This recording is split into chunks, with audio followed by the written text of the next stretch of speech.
এখানে কোনো ডেফিনেট কোনো খবর পররাষ্ট্র মন্ত্রণালয়ে আমরা পাইনি এই ব্যাপারে।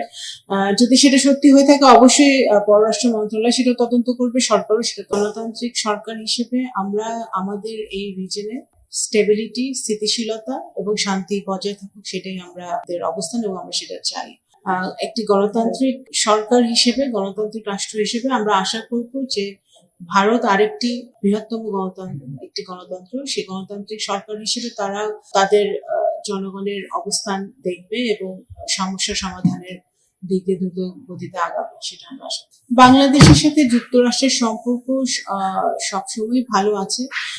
বর্তমানে মাননীয় প্রধানমন্ত্রী তারেক রহমানের নেতৃত্বে যে সরকারটি এখন প্রতিষ্ঠিত বাংলাদেশে, সেই সরকারের নেতৃত্বে বাংলাদেশ এবং যুক্তরাষ্ট্রের সম্পর্ক আরো বেশি জোরদার হচ্ছে এবং হবে। যে সফরটি আসছে সেই সফরটি আমি মনে করি যুক্তরাষ্ট্রের যে কোনো ডেলিগেশন যে কোনো হাই এন্ড সফর যখন হয় তখন এটা আমরা মনে করি যে বাংলাদেশ এবং যুক্তরাষ্ট্রের সম্পর্ক সেটা আরো গভীর হয়, সম্পর্ককে আরো গভীর করবে। তো আমরা আশা করি যে এই সফরের মধ্য দিয়ে আরো নতুন কিছু বেরিয়ে আসবে।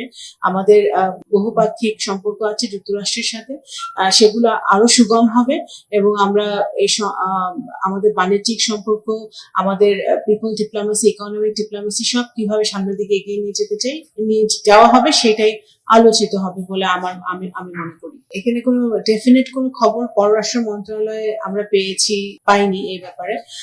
যদি সেটা সত্যি হয়ে থাকে অবশ্যই পররাষ্ট্র মন্ত্রণালয় সেটা তদন্ত করবে, সরকারও সেটা। দেখুন, এইটা তো বাংলাদেশি পাসপোর্টের কোনো ডিটোরিয়েশন হয়নি। যেটা হয়েছে যে আমরা কিন্তু 4.5 মাস হয়েছে আমরা সরকার গঠন করেছি।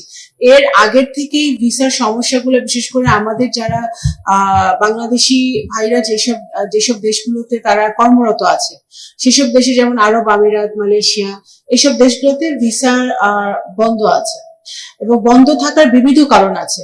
এগুলো নিয়ে আমরা যেটা করছি পররাষ্ট্র মন্ত্রণালয় থেকে খুবই জরুরি ভিত্তিতে আমরা আমাদের স্বরাষ্ট্র মন্ত্রণালয় এবং প্রবাসী কল্যাণ মন্ত্রণালয় এই দুটোর সাথে আমরা একাধিকবার, খুবই রিসেন্টলি গত 2-3 সপ্তাহের মধ্যে আমরা একাধিকবার মিটিং করেছি যে আমাদের ভিসা সংক্রান্ত ব্যাপারগুলো কিভাবে সমাধান করা যায় এবং সেগুলো বিবিধ কারণ আছে এবং ওই সকল সরকারের সাথে আমরা কথা বলছি। কারণ বিভিন্ন সময় আমাদের বাংলাদেশিরা যায়, অনেক সময় বৈধ পথে তারা যেতে পারে না, অবৈধ পথে তারা যায় এবং অবৈধ পথে যেতে গিয়ে বিভিন্ন দালাল চক্রের হাতে পড়ে এবং বিভিন্ন দালাল চক্রের হাতে যখন পড়ে তাদের ডকুমেন্টস গুলো সবসময় অরিজিনাল থাকে না। এটার এক্সাম্পল গুলাও কিন্তু আছে। তো এই বিভিন্ন রকম সমস্যা, আমি একটা উদাহরণের কথা বললাম, এই সকল সমস্যাগুলো আমরা অ্যাড্রেস করছি এবং ভিসার সমস্যা যাতে দ্রুত সমাধান হয়, ইউরোপিয়ান ইউনিয়ন, আমাদের মধ্যপ্রাচ্য এবং সহ বিভিন্ন দেশগুলোতে যে ভিসার সমস্যাগুলো আছে এই সমস্যার সমাধানে কিন্তু আমরা কাজ করছি।